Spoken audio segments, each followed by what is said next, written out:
നമസ്കാരം. മലയാളി വാർത്ത ഇൻസൈഡിലേക്ക് സ്വാഗതം. പ്രധാനമന്ത്രി നരേന്ദ്രമോദിയുടെ വിദേശ സന്ദർശനം ഇപ്പോൾ ലോകമാധ്യമങ്ങൾ ചർച്ച ചെയ്യുകയാണ്. 3 രാജ്യങ്ങളിലേക്കാണ് പ്രധാനമന്ത്രി നരേന്ദ്രമോദി അദ്ദേഹത്തിൻ്റെ സന്ദർശനം നടത്തിക്കൊണ്ടിരിക്കുന്നത്. ഈ മാസം, അതായത് ജൂലൈ മാസം 6-നാണ് ഈ വിദേശ പര്യടനം ആരംഭിച്ചത്. 6 മുതൽ 8 വരെ അദ്ദേഹം ഇന്തോനേഷ്യയിലുണ്ടായിരുന്നു. 8 മുതൽ 10 വരെ അദ്ദേഹം ഓസ്ട്രേലിയ സന്ദർശനത്തിലായിരുന്നു. ഇപ്പോൾ അദ്ദേഹം ന്യൂസിലൻഡ് സന്ദർശിക്കുകയാണ്. ന്യൂസിലൻഡ് സന്ദർശനം പൂർത്തിയാക്കി അദ്ദേഹം 11-ന് ഇന്ത്യയിലേക്ക് മടങ്ങുകയും ചെയ്യും. ഈ 3 രാജ്യങ്ങളുടെ സന്ദർശനത്തിൽ ഓസ്ട്രേലിയയിലേക്ക് അദ്ദേഹം നടത്തിയ സന്ദർശനമാണ് ഏറ്റവും പ്രധാനപ്പെട്ടതും തന്ത്രപരവുമായിട്ടുള്ളതും. ഓസ്ട്രേലിയയുമായി അദ്ദേഹം നിരവധി തന്ത്രപ്രധാനമായ വിഷയങ്ങളിൽ ചർച്ച നടത്തുന്നുണ്ട്. ഓസ്ട്രേലിയൻ പ്രധാനമന്ത്രി ആന്റണി ആൽബനീസുമായി അദ്ദേഹം തന്ത്രപ്രധാനമായ കൂടിക്കാഴ്ചകളാണ് നടത്തുന്നത്. മാത്രമല്ല, രാജ്യത്തിൻ്റെ ഊർജ്ജ സുരക്ഷ, രാജ്യത്തിൻ്റെ പ്രതിരോധ മേഖല, മാത്രമല്ല വ്യാപാര ബന്ധം, ഇതെല്ലാം ഓസ്ട്രേലിയയുമായി ചർച്ച ചെയ്യുന്നുണ്ട്. മാത്രമല്ല, ഈ മേഖലകളിലെല്ലാം വലിയ മുന്നേറ്റം ഉണ്ടാക്കുന്ന തരത്തിലുള്ള തീരുമാനങ്ങൾ ഈ ചർച്ചകളിൽ ഉണ്ടാകുമെന്നും പ്രതീക്ഷിക്കുന്നു. പക്ഷേ ഇതിലേറ്റവും പ്രധാനപ്പെട്ട ഒരു കാര്യം, ഓസ്ട്രേലിയ ഇന്ത്യക്ക് യുറേനിയം നൽകാൻ തീരുമാനിച്ചിരിക്കുന്നു എന്നുള്ളതാണ്. യുറേനിയം വൻതോതിൽ ഓസ്ട്രേലിയയിൽ നിന്നും ഇന്ത്യയിലേക്ക് കൊണ്ടുവരാനുള്ള ഒരു വലിയ ഡീൽ ഒപ്പിട്ടതിന് ശേഷമാണ് പ്രധാനമന്ത്രി നരേന്ദ്രമോദി അവിടെ നിന്നും ന്യൂസിലൻഡിലേക്ക് പോയിരിക്കുന്നത്. എന്താണ് ഇന്ത്യയും ഓസ്ട്രേലിയയും തമ്മിലുള്ള ഈ യുറേനിയം വ്യാപാരത്തിൻ്റെ, അല്ലെങ്കിൽ ഈ യുറേനിയം കൈമാറ്റത്തിൻ്റെ പ്രസക്തി? ഓസ്ട്രേലിയ ലോകത്ത് ഏറ്റവും കൂടുതൽ യുറേനിയം നിക്ഷേപമുണ്ട് എന്ന് കരുതപ്പെടുന്ന രാജ്യമാണ്. ഇതുവരെ കണ്ടെത്തിയിട്ടുള്ളതിൽ വെച്ച് ഏറ്റവും അധികം യുറേനിയം നിക്ഷേപം ഓസ്ട്രേലിയയിലാണുള്ളത്. ലോകത്താകമാനമുള്ള ഇന്നുവരെ കണ്ടെത്തിയിട്ടുള്ള യുറേനിയം നിക്ഷേപത്തിൻ്റെ 28% ഓസ്ട്രേലിയ എന്ന ഈ രാജ്യത്തിലാണ്. അതേസമയം ഈ യുറേനിയം കൊണ്ട് ഓസ്ട്രേലിയയ്ക്ക് ഒരു പ്രയോജനവുമില്ല. ഓസ്ട്രേലിയ ആണവ വൈദ്യുത നിലയങ്ങൾ ഉണ്ടാക്കുന്നില്ല. മാത്രമല്ല, ഓസ്ട്രേലിയ ആണവ ആയുധങ്ങളും ഉണ്ടാക്കുന്നില്ല. അതുകൊണ്ട് തന്നെ ഓസ്ട്രേലിയയ്ക്ക് ഈ യുറേനിയം കൊണ്ട് പ്രയോജനമൊന്നുമില്ല. അതുകൊണ്ട് തന്നെ പൂർണ്ണമായും ഈ യുറേനിയം എക്സ്പോർട്ട് ചെയ്യുകയാണ്, അതായത് കയറ്റുമതി ചെയ്യുകയാണ്. മറ്റുള്ള വസ്തുക്കൾ കയറ്റുമതി ചെയ്യുന്നത് പോലെ യുറേനിയം കയറ്റുമതി ചെയ്യാൻ കഴിയില്ല. കാരണം യുറേനിയം സമ്പുഷ്ടീകരിച്ചുകൊണ്ടാണ് ആണവായുധങ്ങൾ ഉണ്ടാക്കുന്നത്. ന്യൂക്ലിയർ നോൺ പ്രോലിഫറേഷൻ ട്രീറ്റി എന്ന് പറയുന്ന ഒരു കരാറുള്ളതായി നമുക്കറിയാമല്ലോ. അവിടെ ഒരു ന്യൂക്ലിയർ സപ്ലൈസ് ഗ്രൂപ്പൊക്കെ ഉണ്ട്. ഈ ഒരു രാജ്യങ്ങൾ ഈ ഒരു കരാറിൽ, അല്ലെങ്കിൽ ഈ ഒരു ചട്ടക്കൂടിൽ ഇന്ത്യ ഉൾപ്പെടുന്നില്ല. അതായത് Australia, America, China, Britain, France, Russia എന്നിങ്ങനെയൊക്കെയുള്ള രാജ്യങ്ങളാണ് ഈ ഒരു ഗ്രൂപ്പിലുള്ളത്. അതുകൊണ്ട് തന്നെ ഈ രാജ്യങ്ങളെ മാത്രമാണ് ആണവ ശക്തികളായി ഈ ഗ്രൂപ്പ് അംഗീകരിച്ചിട്ടുള്ളത്. അതായത് ന്യൂക്ലിയർ സപ്ലൈസ് ഗ്രൂപ്പ് മറ്റ് രാജ്യങ്ങളെ, ഇന്ത്യക്കും പാകിസ്ഥാനും ഉൾപ്പെടെ മറ്റു പല രാജ്യങ്ങൾക്കും ആണവായുധങ്ങൾ ഉണ്ടെങ്കിലും ഇവയൊന്നും ആണവ രാജ്യങ്ങളായി പ്രഖ്യാപിച്ചിട്ടില്ല. അതുകൊണ്ടാണ് ഇന്ത്യ ഇത് വിവേചനപരം എന്ന് പറഞ്ഞുകൊണ്ട് ഈ കരാറിൽ ഒപ്പിടാൻ ഇതുവരെ പോകാത്തത്. അതായത് ഈ കരാറിൽ 1967 മുമ്പ് ആണവ പരീക്ഷണം നടത്തിയിട്ടുള്ള രാജ്യങ്ങളെ മാത്രമേ ആണവ രാജ്യങ്ങളായി പരിഗണിക്കുന്നുള്ളൂ. ഇന്ത്യ 1974 ആദ്യമായി ആണവ പരീക്ഷണം നടത്തിയത്. അതുകൊണ്ട് തന്നെ ഇന്ത്യയെ ഇവരാരും ആണവ രാജ്യമായി അംഗീകരിക്കുന്നില്ല. ഇങ്ങനെ ആണവ രാജ്യങ്ങളല്ലാത്ത, അല്ലെങ്കിൽ ഈ ന്യൂക്ലിയർ സപ്ലൈസ് ഗ്രൂപ്പിൽ ഉൾപ്പെട്ടിട്ടില്ലാത്ത രാജ്യങ്ങൾക്ക് യുറേനിയം നൽകുന്നത് ഈ പറയുന്ന രാജ്യങ്ങൾ കുറ്റകരമായിട്ടാണ് കാണുന്നത്. അതുകൊണ്ട് തന്നെ ഓസ്ട്രേലിയയ്ക്ക് അങ്ങനെ ആർക്കും യുറേനിയം നൽകാൻ കഴിയില്ല. പക്ഷേ ഇന്ത്യക്ക് അത്തരത്തിലുള്ള ചില ഇളവുകൾ നൽകാമെന്ന് ഇതിനു മുമ്പ് ന്യൂക്ലിയർ സപ്ലൈസ് ഗ്രൂപ്പ് പറഞ്ഞിട്ടുണ്ട്, അല്ലെങ്കിൽ ധാരണയിലെത്തിയിട്ടുണ്ട്. അതുകൊണ്ട് തന്നെ യുറേനിയം ഇന്ത്യക്ക് വിൽക്കാൻ ഓസ്ട്രേലിയയ്ക്ക് സാധിക്കും. കാരണം ഇന്ത്യയുടെ ആണവ നയം അത് അല്പക്കൂടി സുതാര്യമാണ്. പാകിസ്ഥാൻ പോലെയുള്ള രാജ്യങ്ങളെ സംബന്ധിച്ചിടത്തോളം, അല്ലെങ്കിൽ ഇറാൻ പോലെയുള്ള രാജ്യങ്ങളെ സംബന്ധിച്ചിടത്തോളം ഉത്തരവാദിത്വപരമായ ആണവായുധങ്ങൾ ഉപയോഗിക്കുന്ന രാജ്യങ്ങളല്ല അവ. പക്ഷേ ഇന്ത്യ അങ്ങനെയല്ല. ഇന്ത്യക്കൊരു ആണവ നയമുണ്ട്. ഇന്ത്യ ആണവായുധം വികസിപ്പിച്ചിരിക്കുന്നത് പൂർണ്ണമായും പ്രതിരോധ ആവശ്യങ്ങൾക്ക് വേണ്ടിയിട്ടാണ്. ഇന്ത്യ ഒരു കാരണവശാലും ആദ്യം ഒരു രാജ്യത്തിനും നേരെ ആണവായുധം പ്രയോഗിക്കില്ല എന്ന ഒരു മൊറട്ടോറിയം ഏർപ്പെടുത്തിയിട്ടുള്ള രാജ്യമാണ്. വളരെ സുതാര്യമായിട്ടാണ് ഇന്ത്യയുടെ മിലിറ്ററി ആണവ പ്രൊജക്റ്റുകളും അതുപോലെ തന്നെ സിവിൽ ആണവ പ്രൊജക്റ്റുകളും പോകുന്നത്.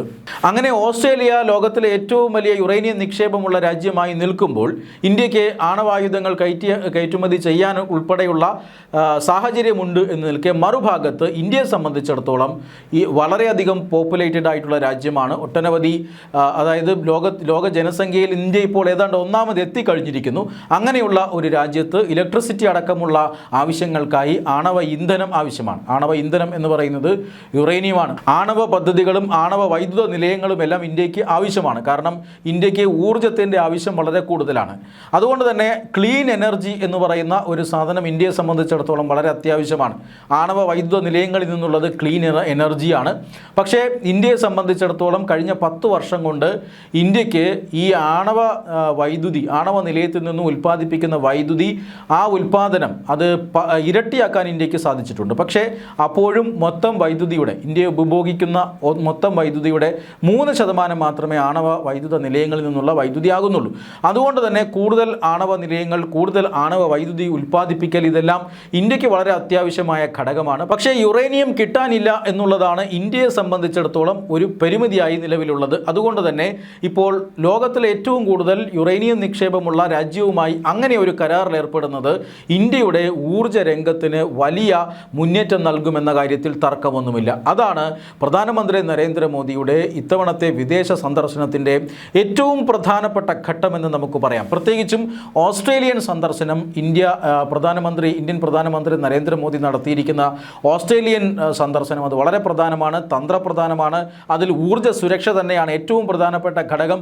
അതിൽ തന്നെ ഇപ്പോൾ യുറേനിയം ഇന്ത്യയിലേക്ക് ഇറക്കുമതി ചെയ്യാനുള്ള അല്ലെങ്കിൽ കയറ്റുമതി ചെയ്യാനുള്ള ഒരു വലിയ ഉറപ്പ് അല്ലെങ്കിൽ അങ്ങനെയുള്ള ഒരു കരാർ അത് രൂപപ്പെട്ടുവെങ്കിൽ, അങ്ങനെ ഒരു ഡീലുമായിട്ടാണ് പ്രധാനമന്ത്രി നരേന്ദ്രമോദി ഇന്ത്യയിലേക്ക് വണ്ടി കയറുന്നതെങ്കിൽ തീർച്ചയായും ആ വിദേശ സന്ദർശനം വൻ വിജയമായിരുന്നു എന്ന് നമുക്ക് പറയേണ്ടി വരും.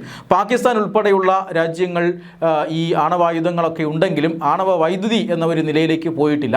പക്ഷേ ഇന്ത്യ ആണവ വൈദ്യുത നിലയങ്ങൾ സ്ഥാപിക്കുക, ഇന്ത്യയുടെ സിവിൽ ന്യൂക്ലിയർ പ്രൊജക്റ്റുകളും അതുപോലെ തന്നെ മിലിറ്ററി ന്യൂക്ലിയർ പ്രൊജക്റ്റുകളും രണ്ടായി കാണാൻ ഇപ്പോൾ പല രാജ്യങ്ങളും തീരുമാനിച്ചിരിക്കുന്നു. അതിൻ്റെ ഭാഗമായിട്ടാണ് ഇന്ത്യ യുറേനിയം വാങ്ങുമ്പോൾ ആരും സംശയിക്കുന്നില്ല ഇപ്പോൾ എന്നുള്ളതാണ്. നേരത്തെ അത്തരത്തിലുള്ള സംശയങ്ങൾ ഉണ്ടായിരുന്നു. പക്ഷേ ഇന്ത്യയുടെ ആണവ നയം സുതാര്യമാണ്. അതുകൊണ്ട് തന്നെ ഓസ്ട്രേലിയ ഇന്ത്യക്ക് യുറേനിയം നൽകാൻ തീരുമാനിച്ചിരിക്കുന്നു. അത് പ്രധാനമന്ത്രി നരേന്ദ്രമോദിയുടെ ഓസ്ട്രേലിയൻ സന്ദർശനത്തിൻ്റെ ഏറ്റവും പ്രധാനപ്പെട്ട ഒരു വിജയവുമാണ്. എന്തായാലും നേരത്തെ ഇന്തോനേഷ്യയിൽ പ്രധാനമന്ത്രി നരേന്ദ്രമോദിക്ക് വലിയ സ്വീകരണമാണ് ലഭിച്ചത് എന്ന് നമ്മൾ കണ്ടു. അതിനുശേഷം അദ്ദേഹം ഓസ്ട്രേലിയയിൽ വന്നു. ഓസ്ട്രേലിയയിലും അദ്ദേഹത്തിന് സമാനമായ സ്വീകരണം ലഭിക്കുന്നു. ഓസ്ട്രേലിയയിൽ ഇന്ത്യൻ വംശജരുടെ യോഗത്തിൽ അദ്ദേഹം പങ്കെടുക്കുന്നു. ഓസ്ട്രേലിയയുടെ മെൽബണിലെ സ്റ്റേഡിയത്തെ ഇളക്കി മറിച്ചുകൊണ്ടുള്ള ഒരു പ്രസംഗമായിരുന്നു ഇന്നലെ പ്രധാനമന്ത്രി നരേന്ദ്രമോദി നടത്തിയത്. മാത്രമല്ല പ്രധാനമന്ത്രി നരേന്ദ്രമോദി ഇന്നലെ അവിടെ കൂടിയിരുന്ന 30,000-ഓളം വരുന്ന ഇന്ത്യൻ വംശജരെ അഭിസംബോധന ചെയ്ത് സംസാരിച്ചപ്പോൾ ഓസ്ട്രേലിയൻ പ്രധാനമന്ത്രി സന്നിഹിതനായിരുന്നു. ഓസ്ട്രേലിയൻ പ്രധാനമന്ത്രിയെ ആദരിക്കാനായി മൊബൈൽ ടോർച്ചുകൾ തെളിക്കണമെന്ന് ഈ 30,000-ഓളം വരുന്ന ആളുകളോട്, ഇന്ത്യൻ വംശജരോട് മോദി അഭ്യർത്ഥിക്കുന്നു. 10,000-കണക്കിന് മൊബൈൽ ടോർച്ചുകൾ വരുന്നു. അങ്ങനെ ഓസ്ട്രേലിയൻ പ്രധാനമന്ത്രി നിറകണ്ണുകളോടുകൂടി കൂപ്പുകൈ അത് ഇന്ത്യക്കാർക്ക് നേരെ കാട്ടുന്നത് നമ്മൾ കണ്ടതാണ്. അങ്ങനെയുള്ള വലിയ ആവേശം ജനിപ്പിച്ച ഒരു പരിപാടിയായിരുന്നു, ഒരു കമ്മ്യൂണിറ്റി പ്രോഗ്രാം ആയിരുന്നു ഓസ്ട്രേലിയയിലെ മെൽബണിൽ കഴിഞ്ഞ ദിവസം നടന്നത്. മാത്രമല്ല പ്രധാനമന്ത്രി നരേന്ദ്രമോദിയും അതുപോലെ തന്നെ ഓസ്ട്രേലിയൻ പ്രധാനമന്ത്രി ആൽബനീസും തമ്മിൽ വളരെ വലിയ ഒരു സൗഹൃദമുണ്ട്. വ്യക്തിപരമായി രണ്ടുപേരും സൗഹൃദ ബന്ധമുണ്ട്. ഇത് രണ്ട് രാജ്യങ്ങൾ തമ്മിലുള്ള ഉറച്ച നയതന്ത്ര ബന്ധത്തിലേക്ക് നയിച്ചു എന്ന് തന്നെ പറയണം. യുറേനിയം ഇന്ത്യക്ക് നൽകാനുള്ള ഓസ്ട്രേലിയയുടെ തീരുമാനം അത്രമാത്രം പ്രധാനപ്പെട്ടതാണ് ഇത്തവണത്തെ വിദേശ സന്ദർശനം.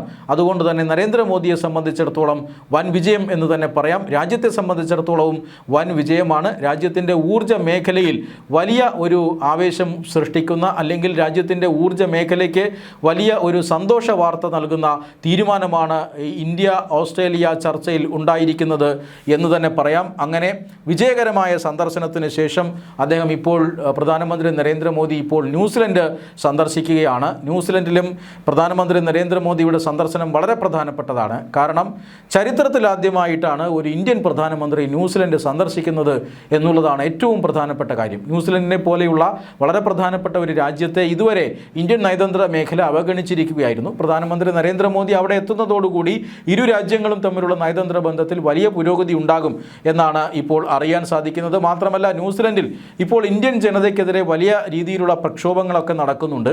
ഇന്ത്യക്കാർ ധാരാളമായി ന്യൂസിലൻഡിലേക്ക് കുടിയേറുകയാണെന്നും അവർ ആദ്യം ഒരാൾ പോയതിനു ശേഷം കുടുംബാംഗങ്ങളെ മുഴുവൻ ന്യൂസിലൻഡിലേക്ക് കൊണ്ടുവരുന്നുവെന്നും ഇതിനെ എതിർക്കണമെന്നും ഒക്കെ പറഞ്ഞുകൊണ്ട് അവിടുത്തെ തദ്ദേശ ജനത ചില പ്രശ്നങ്ങളൊക്കെ ഉണ്ടാക്കുന്നുണ്ട്. ഇന്ത്യക്കാർക്കെതിരെ വംശീയ ആക്രമണങ്ങളൊക്കെ നടന്ന സ്ഥലമാണ്. അതുകൊണ്ട് തന്നെ പ്രധാനമന്ത്രി നരേന്ദ്രമോദിയുടെ സന്ദർശനം അവിടെയുള്ള 10,000-കണക്കിന് ഇന്ത്യക്കാർക്ക് ആവേശം നൽകുമെന്നുള്ളതിൽ തർക്കമൊന്നുമില്ല. എന്തായാലും ഈ ന്യൂസിലൻഡ്, ഓസ്ട്രേലിയ, ഇന്തോനേഷ്യ എന്നീ എന്നീ രാജ്യങ്ങളിലെ വിജയകരമായ സന്ദർശനം പ്രധാനമന്ത്രി പൂർത്തിയാക്കുന്നു.